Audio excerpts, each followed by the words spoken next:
My name is Jasmine Tupi. Thanks for sitting down with me today, Jasmine. Thanks for having me. So, are you inspired by the story prompts, or do you have a different story to share?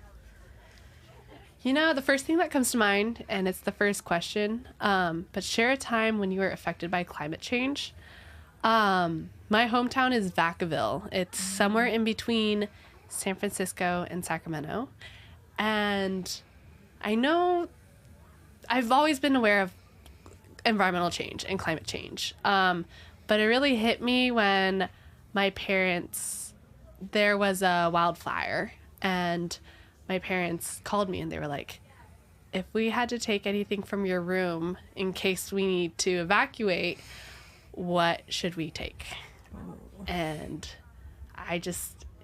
I'm aware that there's, change, and there's hazards, and it's a real life thing, but to happen to yourself and think about, what do I need to take from my childhood home and my room was a shock and a, grounding moment to be like, wow, yeah, it's affecting me too. Mm-hmm. Very directly. Yeah. Do you mind my asking how old you were when you got that phone call?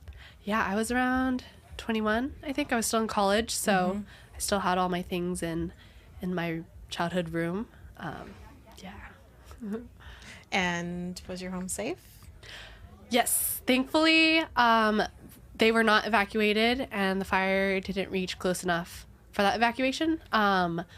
So my family was safe. My childhood home was safe, but I do know some mutual friends from high school. Like, I think one or two of them had damaged their homes, and so it's like pretty crazy seeing it affect people as well. Yeah. Absolutely. Yeah. Is there anything else you'd like to share while you're here? So I work at a nonprofit in town. I work at Heal the Ocean. It's an ocean conservation nonprofit, and it's awesome. And I'm educated about local issues, but I think with that comes,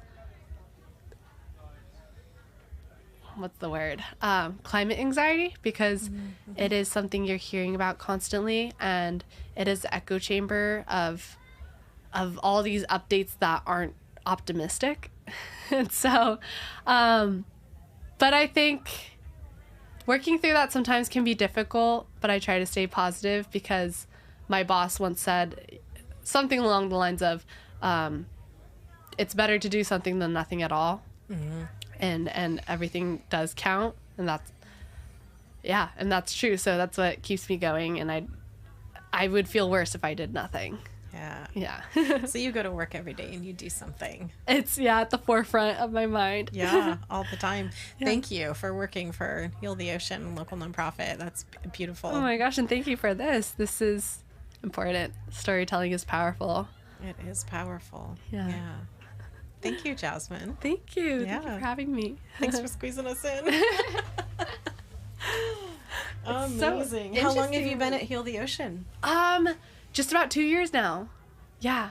Do you love it? I love it. It's very fulfilling. Again, there's a lot to think through. But it's because we're passionate, and that's why it affects us. And so I make sure to let that shine through.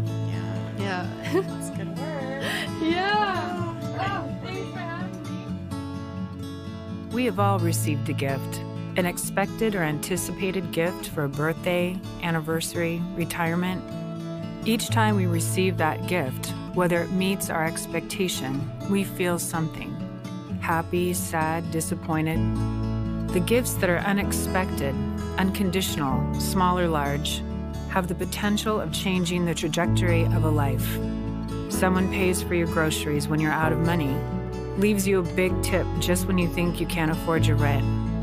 Those are the gifts that ease our fears, make us grateful, and want to help others. This is a space where we share how those gifts, big or small, make a difference and change our lives. Welcome to the Starfish Connection.